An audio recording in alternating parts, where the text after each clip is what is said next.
was too busy working to save millions of lives. That is the saving and stopping of these wars. But later I realized that the United Nations wasn't there for us. They weren't there. I thought of it really after the fact, not during these negotiations, which were not easy. That being the case, what is the purpose of the United Nations? The UN has such tremendous potential. I've always said it. It has such tremendous, tremendous potential, but it's not even coming close to living up to that potential.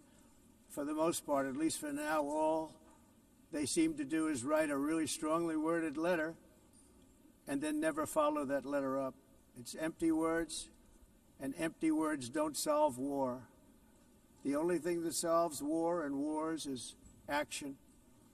Now, after ending all of these wars and also earlier negotiating the Abraham Accords, which is a very big thing for which our country received no credit, never receives credit. Everyone says that I should get the Nobel Peace Prize for each one of these achievements. But for me, the real prize will be the sons and daughters who live to grow up with the mothers and fathers, because millions of people are no longer being killed in endless and unglorious wars. What I care about is not winning prizes, it's saving lives. We saved millions and millions of lives with the 7 wars. And we have others that we're working on, and you know that. Many years ago, a very successful real estate developer in New York, known as Donald J. Trump, I bid on the renovation and rebuilding of this very United Nations complex. I remember it so well. I said at the time that I would do it for $500 million, rebuilding everything. It would be beautiful. I used to talk about, I'm going to give you marble floors. They're going to give you terrazzo. I'm going to give you the best of everything.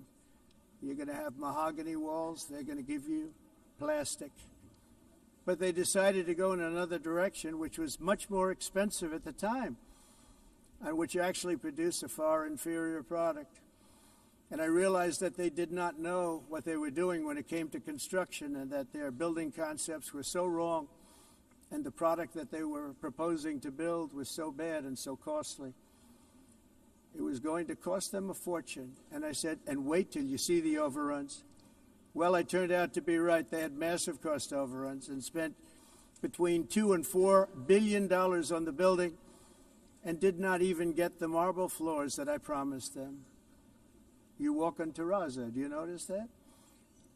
As far as I'm concerned, frankly, looking at the building and getting stuck on the escalator, they still haven't finished the job.